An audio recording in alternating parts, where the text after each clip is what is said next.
Παιδιά, καλώς ήρθατε σε ακόμα βίντεο του Blog Χερεσιά TV. Σήμερα έχουμε ένα νέο βίντεο που θα μιλήσουμε για τους προγόνους μας, θα μιλήσουμε για αυτούς που κατοικούσαν εδώ στο δάσος της Σκυρίτιδας, τους Σκυρίτες. Πάμε να ξεκινήσουμε. Οι Σκυρίτες, οι οποίοι ήταν υποτελείς στους Σπαρτιάτες, διατηρώντας όμως αρκετές ελευθερίες. Οι μεγαλύτεροι οικισμοί της Σκυρίτιδας ήταν το Ιόν και οι Καριές του, όπως καταγωγής των Καριάτιδων. Αποτελούσε η περιοχή στρατηγικής σημασίας για το κράτος της Σπάρτης, αφού η Ήλνη είχε το δρόμο προς την Αιγαία. Ο Σκυρίτης λόγος που αποτελούταν από άντρες της περιοχής διαδραμάτιζε σημαντικό ρόλο στο Σπαρτιατικό στρατό. Παρατάσσονταν τιμητικά στο αριστερό άκρο του Σπαρτιατικού στρατεύματος, ενώ διέθετε δύναμη 600 ανδρών και είχε ρόλο παρόμοιο με αυτών των σημερινών ειδικών δυνάμεων. Κατά τη διάρκεια της νυχτερινής πορείας αναλάμβαναν ανιχνευτικό ρόλο, όντας ο μοναδικός λόγος που προπορεύονταν του βασιλικού. Ιδιαίτερη ικανότητα εμφάνιζε απέναντι σε ύλες ιππικού. Οι Σκυρίτες χρησιμοποιούσαν σαν μέθοδο παραλλαγής και κάλυψης τη σκόνη από κάρβουνο, με την οποία κάλυπταν το δέρμα τους ώστε να επιχειρούν μυστικές αποστολές. Σύμφωνα με τον Διόδωρο το Σίκελο, το σπουδαιότερο επίτευγμα του Σκυρίτη λόγου αποτέλεσε η δολοφονία μεταξύ άλλων δύο αδερφών, του Ξέρξη μέσα στη βασιλική σκηνή, του Αυροκόμη, του Πρεσβύτερου και του Υπεράνθη, μία από τις νύχτες κατά τη διάρκεια της μάχης των Θερμοπυλών. Το σχέδιο του βασιλιά Λεωνίδα ήταν η δολοφονία του ίδιου του Ξέρξη, το οποίο όμως το απόσπασμα των Σκυριτών δεν βρήκε εντός της σκηνής του. Το απόσπασμα εξοντώθηκε από τη δύναμη των αθάνατων όταν αργότερα έγινε αντιληπτό. Αν και οι Σκυρίτες υπάγονταν στην κατηγορία των περίοικων, δηλαδή πολιτών β' κατηγορίας, που κατοικούσαν στα λακωνικά περίχωρα, σύντομα ξεχώρισαν από τους υπόλοιπους.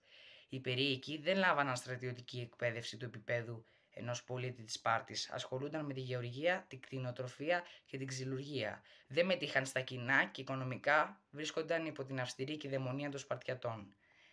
Αντίθετα, οι Σκυρίτες κλήθηκαν να αφήσουν τα χωράφια και να επανδρώσουν τη Σπαρτιατική φάλαγγα. Σύμφωνα με τον Διόδωρο του Σικελιώτη, ήταν άντρες με σπάνια δύναμη και αντοχή, ικανοί να φέρουν εις πέρας τις πιο απαιτητικές αποστολές. Το γεγονός ότι ζούσαν στη Νότια Αρκαδία τους καθιστούσε πολύτιμους φρουρούς της Σπάρτης. Αν κάποιος τους έκανε επίθεση, οι Σκυρίτες θα ανέκοπταν την πορεία του εχθρού και θα κέρδιζαν χρόνο. Οι Σπαρτιάτες δεν φοβούνταν, αλλά ο πόλεμος δεν θέλει μόνο σωματική δύναμη, αλλά και στρατηγική. Οι Σκυρίτες κατοικούσαν στη Νότια Αρκαδία. Η αρχαία Σκυρίτιδα υπαγόταν στη Σπάρτη. Οι πολίτες της όμως είχαν διατηρήσει αρκετές από τις ελευθερίες τους. Το σημείο που βρίσκονταν ήταν από τα πλέον στρατηγικά.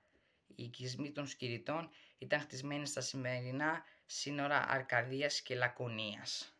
Αυτές είναι κάποιες από τις πληροφορίες για τους Σκυρίτες, οι οποίοι, όπως είπαμε, ζούσαν εδώ στο δάσος της Σκυρίτιδας.